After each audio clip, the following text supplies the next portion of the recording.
sign off on it.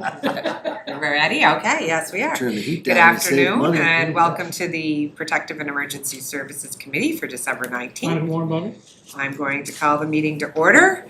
Need someone to approve our agenda? I'll move it. Moved by Councillor Ramsey, seconded by Councillor Duran. Are there any declarations of conflict? So none. Seeing none today. Someone to approve our previous draft minutes from the 25th of November. Sure. Moved by Councillor Duran, seconded by Councillor Ramsey. Is there any business arising from those minutes? Seeing none here. Seeing none. Move right into the reports. The first one with Deputy Chief Kent Mitchell, operational report for fire. Thank you, Chair. This report it's inclusive November 1st and November 30th of 2024.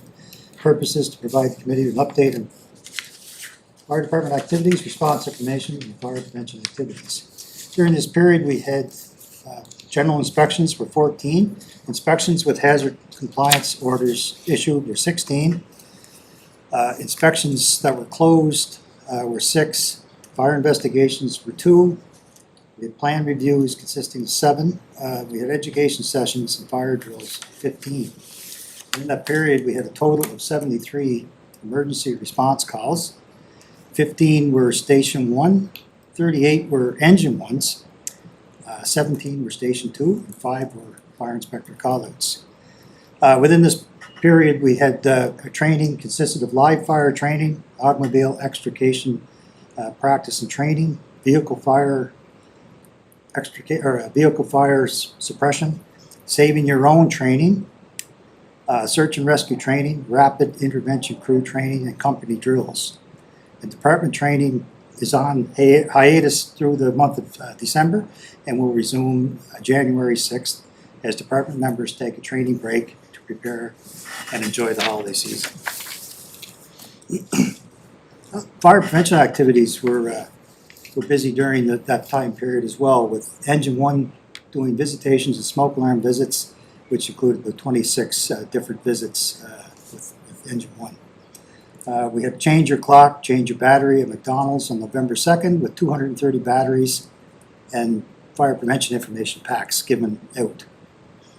We had a carbon monoxide event at Station 1 with a special visit and donation of CO alarms from the Hawkins-Gignac Foundation on November 4th. We had fire prevention team attended PEI Teachers Federation annual convention on November 7th. 1,500 plus attendees were there and received information on fire safety as well.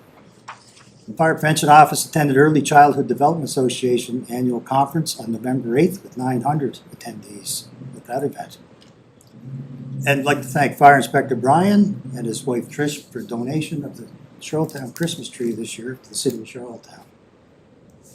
The CFD led the Santa Claus Parade, collecting letters to Santa and holds mailbox for additional letter pickup from children that may have missed the parade, and that concluded the other day with that initiative.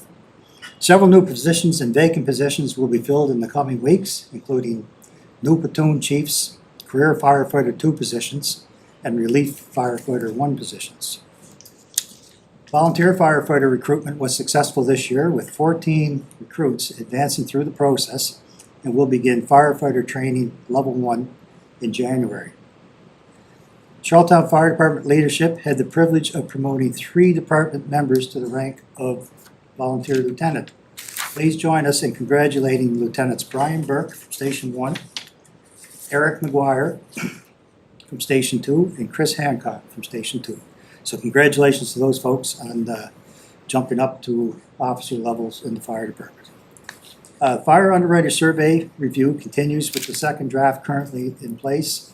All recommendations discussed at the last committee closed session continue to be researched and reviewed to provide a fulsome report to the committee regarding possible improvements to the fire and life safety services currently provided by our combination fire department to the residents and visitors of our city.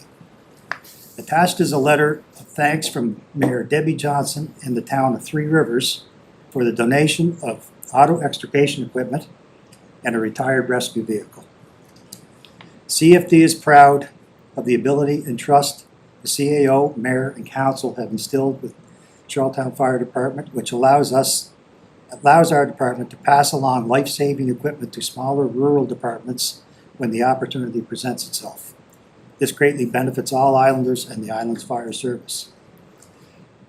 Finally, this report closes with the sad news of the passing of retired career firefighter Grant Crockett. CFD's thoughts and prayers are with the Crockett family.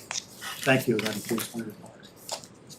Deputy Chief. Are there any questions for Deputy Chief on any of that report? Just a comment, Madam Chair. I'm very pleased that to see the gear going to other smaller stations. And I'd really like to thank Fire Inspector Bryanton and his wife for the lovely tree. This is beautiful over there, you know, and I knew Grant personally too, so I'd like to pass on my condolences. Thank you. Chair, I just have one comment as well. Charlottetown Police would also like to thank Fire Inspector Bryant for his excellent performance at the Children's Christmas Parade the other night. People are still talking about it. His second year in a row, maybe more, that he's done it, and he made the night for the children, so. Is that Brian Burke? Is that who you're talking about? Mr. Bryant. Winston Bryan, yes. Yeah. Yes. Excellent, Thank thank you. Excellent, good Yeah. stuff. Yeah. Just want to comment, I was on Upper Hillsborough Street the other day cleaning the window. And these younger people came running out and they said, well, I think it's under control. And I was sitting there watching them and never thought anything of it. And then the smoke started coming out, and just probably within a minute or two, there's 2 or 3 fire trucks and volunteers on the street. Everybody was running. They hooked a hose up to the fire hydrant. I was still washing the same window. And it was all over in seconds, where this family has been dispersed now. I think the Red Cross came and helped them out with their dog and everything. It was quite amazing to see how quick, you know, it was just nothing to smoke everywhere till all of a sudden the hoses spraying everything and everything was calmed down. So, and it's an older building as well, so if you weren't there within a few minutes, the whole place would have went up. So I was quite impressed at how quickly everybody reacted and how quickly the fire was put out. So thank you to the Charlottetown Fire Department on that.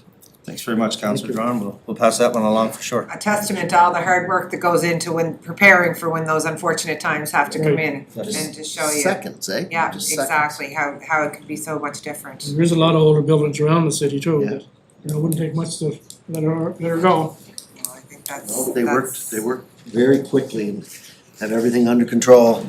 always good when the outcome's positive and Yeah, good news. and all the hard work is demonstrated and supported. Thank you.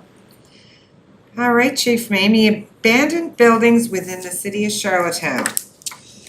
Yes, thank you, Chair. I prepared the report just in Kent's absence when he was away there the last week after council. So, and it's kind of jumping a little bit into what bylaw had inside the police statute, but I just wanted to address the questions that were raised in regards to hazard compliance orders. So I can run down that. I don't know if you have an update from Todd on. I do. Okay, perfect. So you guys can tag team and just kind of update us on this whole file. Sure, yeah. That'd be the best We way. can start at top of that list of 7, I think, Sean, 31 Kirkwood. The only ones I have information on are 175 Houston Street, 53 Westridge, and 31 Kirkwood Drive. Yes. All right, so we can do Kirkwood together. So hazard compliance orders have been issued and dealt with the owner since you see there 2003, and then in March of 24, and again in October of 24. The issue there is the owner is unable to complete the requirements of the compliance order. So the resolution is being prepared by bylaw, I believe, and coming through council for that action to take place. So that should be secured following next council meeting. May I speak on one as you go along, or do you want to go through everything first? Want me to run these down and then you can ask some questions? Excellent. Yeah. Okay, All right, thank I'll you. just keep going here, Sean. The 231 Richmond Street, the compliance order was issued. The owner of the occupancy is in the process of securing the building, so the compliance order will be closed out shortly. 83 Houston, the hazard compliance order was issued and closed as the owner has secured the occupancy. 148 Upper Prince, the hazard compliance order was issued. The property was in the process of being sold, and the fire inspector is following up on that property to see where the status is. 54 Maple, the compliance order was issued. It's a little bit of a difficulty with us, our ownership. So needing to get that property secured, moved, or whatever's happening to it, so that'll be an ongoing. 22 and 24 Chestnut. Presently, the building is secured and the owner is attempting to have it demolished. I'm not sure where the status is of the demolition permit, but we can find that out in time for next council. And 15 and 17 Sydney, the building is presently secured and the compliance order was issued and closed as a result of that. So those are the 7 buildings, I believe, Chair, that were in the last report. And I think you mentioned something new, Sean, when we get to yours, you can jump in there. But that's the status on those compliance orders and where they are in the process. For me, so when they're secure, when they're safe and secure, once they're established or whatever, does that mean that they can stay even in derelict form? In the bylaw, the dangerous, hazardous, and unsightly, it gives them 18 months from that point. If it's So an once it's abandoned safe and building, secure, they have to, if it's abandoned, they have to demolish, is that kind of? demolish or repair, Okay. replace, do whatever they have to do, but they have 18 months in accordance with the bylaw from that point until we can take action to, for the city to walk it through. So in the minutes, cause I know Councillor Beck was trying to kind of see where they were in the Yeah. process, if it was May 2021, Chestnut Street was safe and secure, they should, well, 18 months would have been past then, but then he might be able to have a sense of kind of where we are as far as. Exactly, and the problem with some of the properties is that a compliance order is issued, the activity taking place, but something changes, either ownership or somebody comes in, and the building might change, open up again.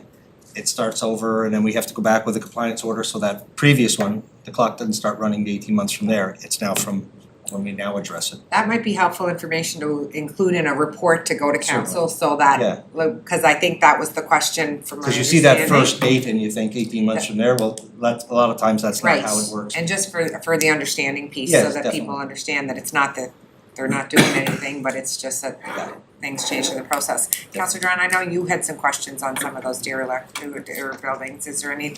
Well, the question's been answered, so that's Okay. good, thank I you. just wanna piggyback on yours too, Chair, is that, let's say 31 Kirkwood, that's been abandoned now for years.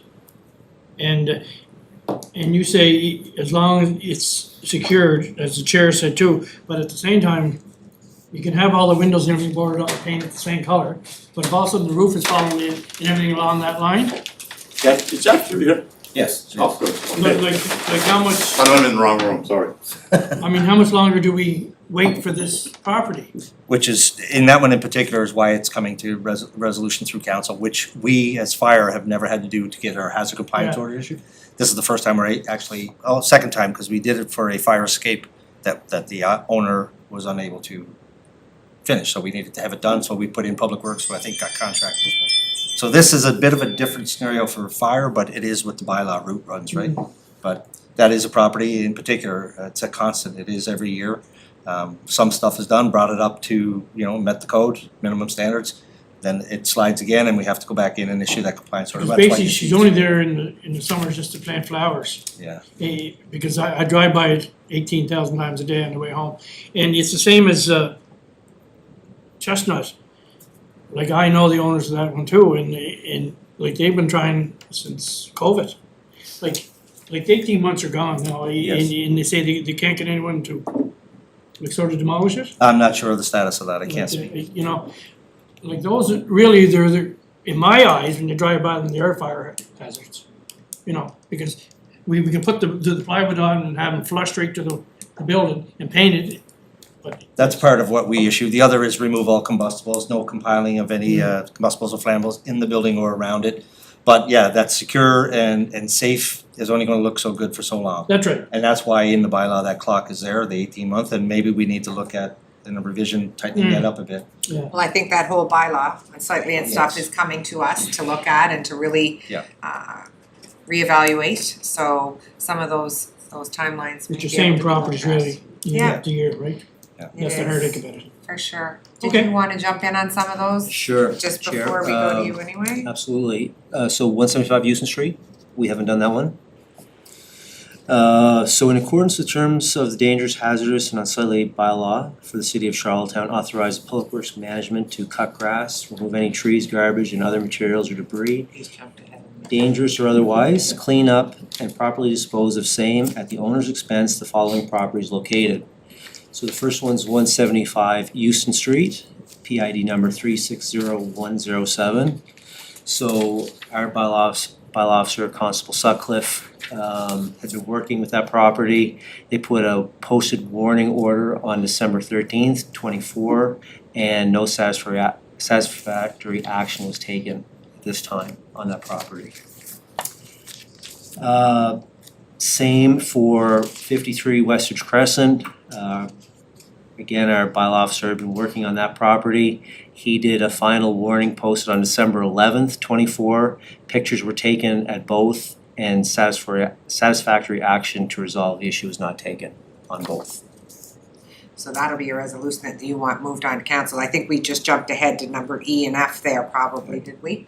On our agenda for the resolutions to come to council? Yes.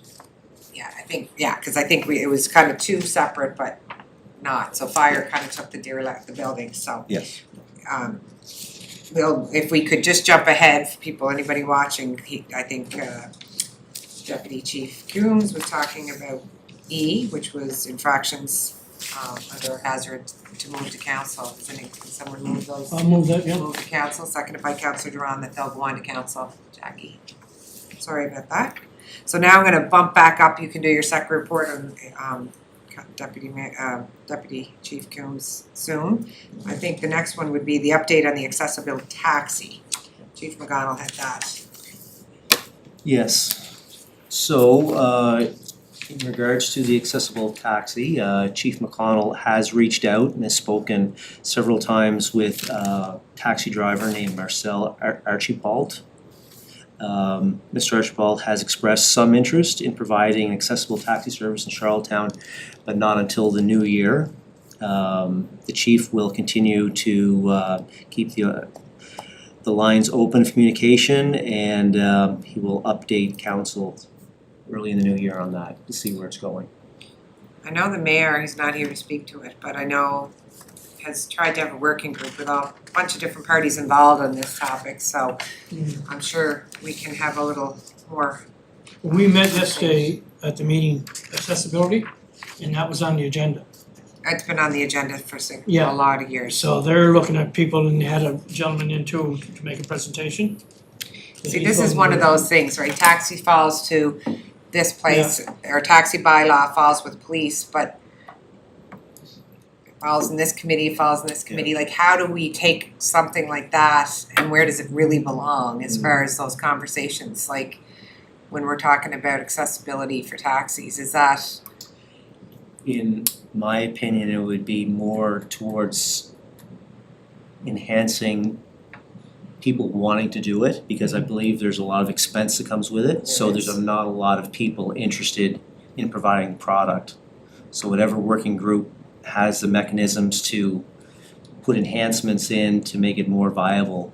I Seems agree that more the like topic business. needs to be a working group working towards it, instead of necessarily committee work with police, like in the big scheme, I know police oversees the taxi bylaw, but the actual working group to improve this service needs to go back to what was originally, get there, so maybe we'll talk about that, Kevin, through your committee even, to get Yeah. that back. Because they brought it up there yesterday, and maybe you can make a note, Sean, or through the chief to check with Glenn Floodnet, who's the chair, about this gentleman that come in. I can't replace his name, but he's willing to do it himself. And To the mayor too. so things along that line, so maybe like that could be two people looking at sort of doing things, right? And he's willing to start right away and go all hours of the night. Now, whether it happens or not, it's another thing, but the group that I met with yesterday, Accessibility, I think it's called, Julie, they're working on this project too, and just like you say, like there's too many spoons in the soup here, really, and it gets all over the place. So maybe the chief can check it. Yes, Glenn. absolutely. Thank you very much. Exactly, just a little more coordinated. Yes. Okay, this Next item on our agenda, I'm sorry, Councillor Doherty, you didn't have anything to add to that, did you? So I know the Safe Community Strategy is in a response to the Deputy Mayor Yankoff had put a notice of motion ahead wanting a little bit more information, education around policing, around safe communities, and I know that this was the response to that, so if you could provide a little update with Chief McConnell's report. Yes, no problem. So we're aware that that request has been made of us, and Chief McConnell has indicated that staff have begun working on a safe community strategy, which will be released in the new year. So it's a fairly full document, so his intentions are not to rush it through. I know you're looking for it, but I think he's gonna take his time with it and make sure it's the proper one to send out to the public. And I believe for sure it'll be on our website. Whether there's a hard copy to go to the public, I'm not sure at this point, but there's a few different sections within the police service that we want to get their input on before we roll it out. And we did talk because residents aren't always clear around kind of the rules and the regulations, what policing's up against around laws and whatever. So you're in the process of also having a communications officer, I think, start with the department. We're hoping that Yeah. comes to That will fruition in- hopefully be able to facilitate some of those information and education things to the residents so Yeah. that we are able to, I think that's the biggest thing is when people don't know, they either make up their own story or their truth, or they become frustrated because they're not getting correct information. So communication is such an important part Absolutely. for people to feel that they're safe for what's going on and to know what their steps are when they're not. So hopefully that will really help. Yeah, it should. Like right now, we're good at putting our press releases out on execution of CDSA drug warrants and what we seize and who's been charged. But after a while, that same message, it all sounds like the same, although it's fantastic work and it needs to be done and it's enforcement, it sounds like the same message being repeated all the time. So if we have that and blend it with the community safety plan, we'll touch on more areas Yeah. that are more interesting to the public. For sure, just to provide the understanding. Are there any questions on that report? No. I think it's good when it comes out, it's just that, Well, and it's we hear it happening all the everywhere in time. the world, right? But everyone knows everybody in Charlottetown and knows every neighborhood, that's why it's sort of blown up a bit. Like you might say, like it's in my neighborhood or Bobby's or yours or something like that, you know, but, because we know everybody. Yeah. But I'm just gonna watch the news every night, it's scary, really. Yeah. You know, Everything's the same, just smaller scale. it's exactly, Like the same Exactly. stuff's happening Yeah. west and then in Ontario, that's happening here, just on a Yeah. smaller you know, scale. drugs coming, And, nowhere and crooked. And just to further on that comment, drug enforcement is different than all other kinds of enforcement. It's in ebbs and flows, and not to get too much into it, but when information is received through confidential informants. So it's kind of a hurry up and wait, it's ebbs and flows, whereas if you want traffic enforcement on Lower Malpeque Road, we can have it out there tonight, you know, with an ops plan. With drug enforcement, it's a little different, so That's right. the public gets frustrated because we're not doing something for a while, and then all of a sudden, we've made 3 significant seizures and Yes. executions, so it's just kind of the nature of the beast. For me, I think it would be good just to educate what they can do. I know I've had community meetings before where an officer's been there to educate what residents can do in situations when, so that they're being validated. It's okay to feel like you're feeling, but here's your best plan and this is why we need you to do this. This is why we need the calls. We need the calls with your information because in courts, it won't stand up. If Yeah. Julie McCabe called but Julie doesn't tell you who, but I got a call and you're in front of the court and the judge says, well, Mhm. did you see it? No. Yeah. What am I supposed, so people don't wanna give their names because they don't wanna get involved, but if they don't give their names and it's not witnessed, Yeah, like, there's so much that goes on behind the scenes that people just don't understand. But I think that And we being can, able to provide them with some information. yeah, and we could flesh out the difference between possession, simple possession, and trafficking, because they're 2 different things now, and then there's minor trafficking and major trafficking, so you have to look at where you're diverting your resources and what's gonna be the best bang for the buck within the city. It's a lot. There is a lot. it And is. there's a lot and we're bigger. Yeah, And everybody's working hard to make sure things are being done. So keep up the good work. We'll look forward to all those updates and the new communication person to make sure we all know what's going on. Sounds good. So, did you do both your dangerous hazard and sightly bylaw infractions? You did? Yes, I did. You did? that's when you jumped ahead. So, yes, we did, I explained that, well, that was good. Next section is introduction of new business. I usually try to, if there's things we want discussed at the next committee, it would be put on the agenda or on the note for now. Otherwise, you can certainly email that in and we can make sure that it's on our next agenda. I'm good. Right Good now, right now? anyway. Well, that takes us to the next step, but before we adjourn, just wanna wish everyone a wonderful Merry Christmas, Happy Holiday Season with their Yeah. loved ones, hope you get some rest. And we'll be back at it in January. Same here, Merry Christmas and be safe. Merry Christmas, everybody. And a motion to adjourn. Moved, seconded, thank you very much. That's how you do.